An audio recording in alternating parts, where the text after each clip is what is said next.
یزید کی بیعت اور انکار حسین۔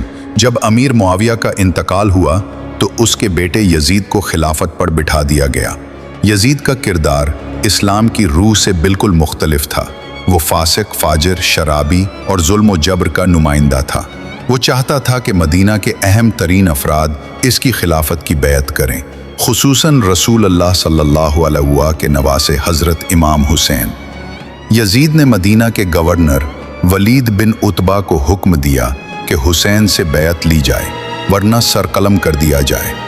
ولید نے امام کو رات کے وقت بلایا تاکہ خاموشی سے بیعت کا معاملہ طے ہو جائے، مگر حسین نے فرمایا، یزید جیسے شخص کی بیعت مجھ جیسا شخص نہیں کر سکتا۔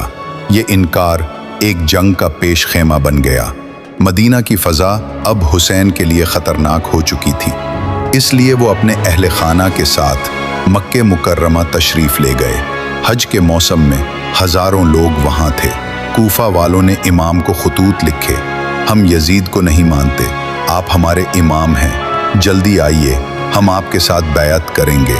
یہ خط سینکڑوں کی تعداد میں تھے۔ امام نے حالات کو جانچنے کے لیے مسلم بن عقیل کو کوفہ بھیجا۔ وہاں کے عوام نے ان کا زبردست استقبال کیا۔ دسیوں ہزار لوگوں نے بیعت کی۔ امام کو خبر ملی کہ کوفہ آمادہ ہے، لیکن کوفہ کی فضا بدل چکی تھی۔ جب یزید نے کوفہ میں نعمان بن بشیر کو ہٹا کر عبید اللہ بن زیاد کو گورنر بنایا تو جرم کا آغاز ہوا۔ لوگوں میں خوف طاری ہوا۔ چند دن میں ہی وہ ہزاروں لوگ جنہوں نے مسلم سے بیعت کی تھی غائب ہو گئے۔ مسلم بن عقیل کو شہید کر دیا گیا۔ امام حسین کو جب یہ خبر ملی تو وہ مکہ سے کربلا کی طرف نکل چکے تھے۔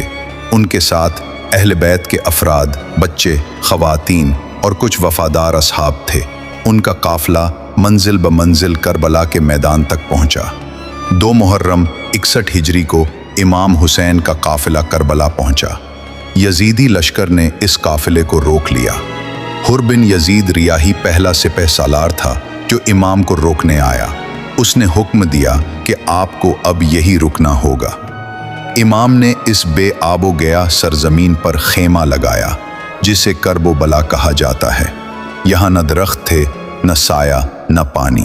چند ہی دنوں میں یزید کا لشکر بڑھتا چلا گیا، یہاں تک کہ تعداد ہزاروں میں جا پہنچی۔ 7 محرم کو پانی بند کر دیا گیا۔ نہ چھوٹے بچوں کے لیے قطرہ پانی، نہ بیماروں کے لیے راحت، بیویوں کی پیاس، بچوں کا رونا، اصحاب کی بے قراری۔ کربلا کا کرب ہر لمحہ بڑھ رہا تھا۔ 10 محرم عاشور کا دن طلوع ہوا۔ امام نے رات بھر عبادت کی۔ صبح ہوتے ہی اپنے اصحاب کو اکٹھا کیا اور فرمایا، یہ دشمن صرف مجھے چاہتا ہے، آپ لوگ چلے جائیں، رات کا اندھیرا ہے، میں بیعت ہٹاتا ہوں۔ لیکن سب نے جواب دیا، اے فرزند رسول، ہم آپ کو تنہا نہیں چھوڑیں گے۔ تب شروع ہوا وہ معرکہ جو تاریخ انسانیت کا سب سے مظلوم اور مقدس معرکہ بن گیا۔ ایک ایک کر کے امام کے ساتھ ہی میدان میں اترے اور جام شہادت نوش کرتے گئے۔ حضرت علی اکبر امام کے جوان بیٹے سب سے پہلے شہید ہونے والوں میں سے تھے۔ علی اصغر 6 ماہ کا شیر خوار بچہ، جب امام اسے پانی کے لیے لے کر گئے تو ہرملہ نے تیر مارا اور گلا چھید دیا۔ حضرت عباس جو علمدار تھے، جب پانی لینے گئے تو دونوں بازو کٹ گئے، لیکن پانی پھر بھی خیمے میں نہ جا سکا۔ وہ دریائے فرات سے وفا کا علم بلند کر کے شہید ہو گئے۔ جب سب شہید ہو گئے، امام حسین تنہا رہ گئے۔ ان کی آنکھوں کے سامنے لاشیں بکھرے ہوئے تھے۔ بھائی، بیٹے، بھتیجے، اصحاب سب قربان ہو چکے تھے۔ امام نے جنگ کی اور ہر جانب سے دشمنوں کو ہٹاتے رہے، مگر دشمن ہزاروں میں تھے۔ پیچھے سے ایک لائن نے پتھر مارا، پیشانی زخمی ہوئی، پھر ایک تیر حلق میں پیوست ہو گیا۔ امام نے جنگ کی اور ہر جانب سے دشمنوں کو ہٹاتے رہے، مگر دشمن ہزاروں میں تھے۔ پیچھے سے ایک لائن نے پتھر مارا، پیشانی زخمی ہوئی، پھر ایک تیر حلق میں پیوست ہو گیا۔ شمر بن ذی الجوشن، تاریخ کا بدترین انسان، امام کے زخمی جسم پر چڑھ گیا اور گردن پر خنجر چلا دیا۔ امام حسین شہید ہو چکے تھے۔